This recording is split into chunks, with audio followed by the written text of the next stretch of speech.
श्री गणेशाय नमः. श्रीपाद श्रीवल्लभ स्वामिन्य नमः. ओम नमो भगवते श्री गोपाल बाबाय नमः. श्री गोपाल बाबा महाराज आश्रम पिठापूर प्रकाशित श्रीपाद श्रीवल्लभ संपूर्ण चरित्रामृत अध्याय 48. पंचदेव पहाडातील दरबार विवरण. श्रीपाद स्त्री पुरुषांना संबोध विधान. साधारणपणे दर गुरुवारी पंचदेव पहाडावर श्रीपादांचा दरबार भरत असे. श्रीपाद कृष्णा नदीच्या प्रवाहाहून चालत जायचे. नदीच्या पात्रात ते पाऊल टाकायच्या आधी एक कमळ उगवत असे.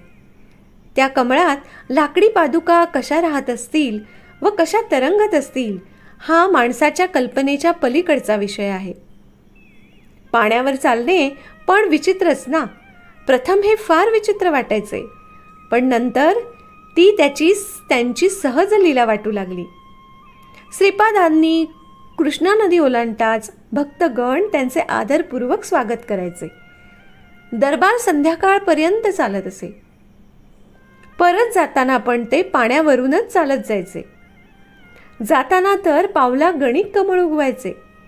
भक्तांना निरोप देऊन ते एकटेच कुरवपूरला परतायचे. कुरवपूरमध्ये ते रात्री एकटेच राहायचे.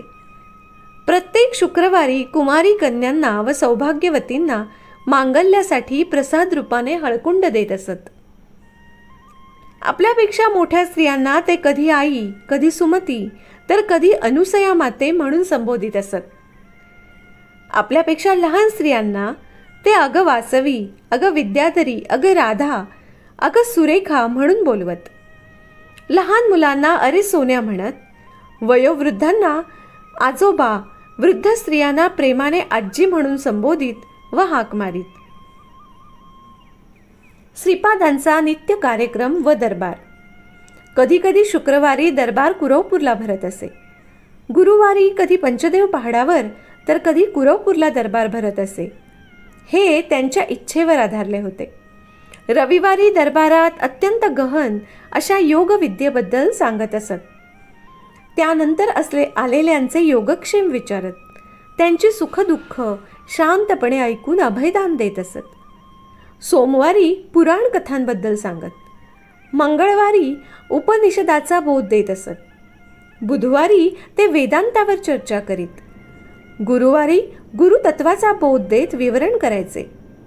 प्रत्येक दिवशी ज्ञानसत्रानंतर भक्तांच्या अडीअडचणी शांतपणे ऐकून त्यांना अभयदान देत व त्यांच्या आधी व्याधी दूर करत असत.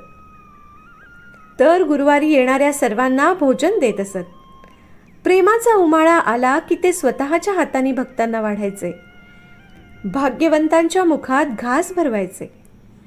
संकोचणाऱ्या व लाजणाऱ्या भक्तांच्या तोंडात घास कोंबून भरवायचे. त्यांचा द्रव्यकोश नेहमी भरलेला असे. तिथे धन अभाव कधीच नसतो व अन्न पाण्याला कधी कमी नसते असे ते सांगत. शुक्रवारी स्त्री विद्या बोध देऊन विधीपूर्वक स्त्रियांना हळकुंड द्यायचे. शनिवारी शिव आराधनेचे महात्म्य सांगून बोध देत असत. श्रीपादांचा दरबार पाहणारे धन्यच. येताना भक्तांसाठी भाजीपाला आणायचे. तसेच ज्वारी, तांदूळ, रागी वगैरे धान्य आणायचे. तसेच रोजच अन्नदान असायचे, परंतु गुरुवारी मात्र खास स्वयंपाक असे. त्या दिवशी आवर्जून गोड पदार्थ करवीत असत. श्रीपादांचे हृदय मोठे कोमल होते. सर्पदंश वगैरे बाधा पीडित लोक दरबारात आले की त्यांची बाधा नाहीशी होऊन ते नाचतच परतायचे. श्री दत्तपुराण वाचल्याने अनुग्रह नक्की मिळेल असे सांगायचे. कोटी मातांचे प्रेम त्यांच्या हृदयात साठलेले असते. रात्री कुणालाही कुरवपूरला राहू देत नसत. माझ्यासोबत आलेल्या संन्याशाला मात्र काही दिवस राहू दिले. मलाही एकदा रात्री कुरवपूरला राहा म्हणाले.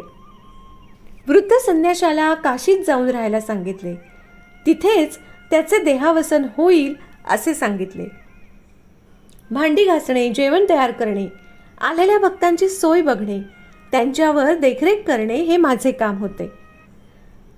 दरबारात कुणीही केव्हाही आले तरी त्यांना जेवण द्यावे हा त्यांचा दंडक होता.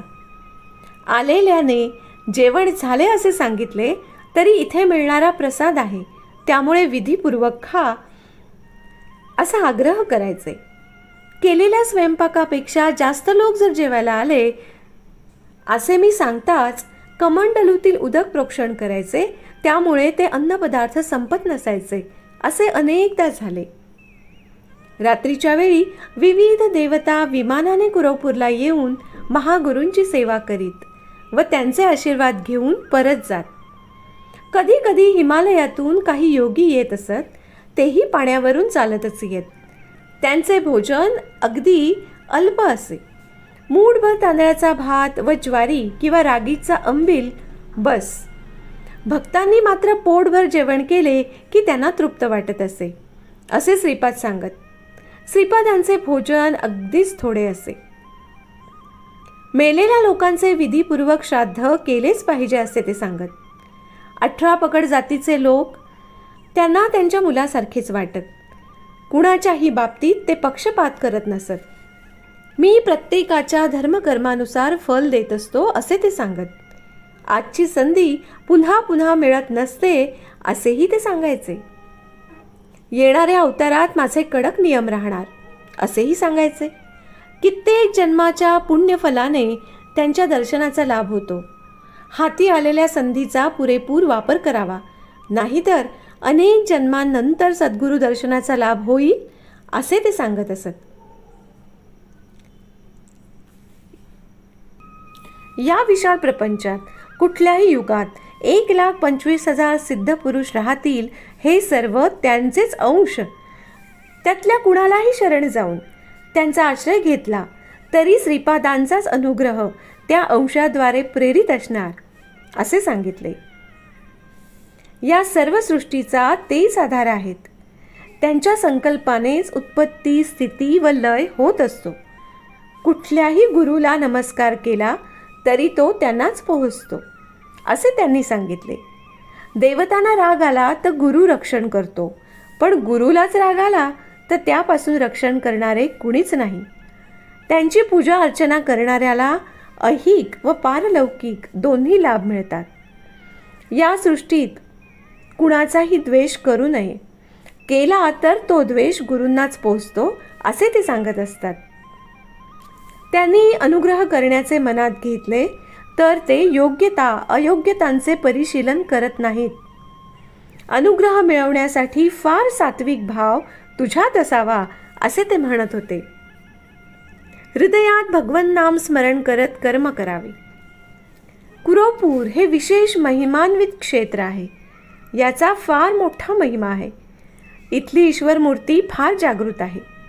इथे देवता, महर्षी, महापुरुष अदृश्य रूपात राहत असतात. इथे सगळ्यांना आपापले योग्य स्थान आहे.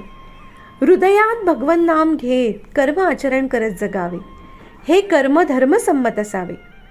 श्रीपादांचे दर्शन होताच महापाप देखील नाहीसे होते. त्यानंतर तुम्ही पुण्यकर्मात अनुरक्त होऊन शुभ फलप्राप्ती मिळवू शकता. श्रीपादांच्या दिव्य वचनानुसार जीवन जगलात तर तरुण जाल असे श्रीपादांनी वचन दिले आहे. श्रीपाद श्रीवल्लभांचा जय जयकार असो. अध्याय 48 संपूर्ण.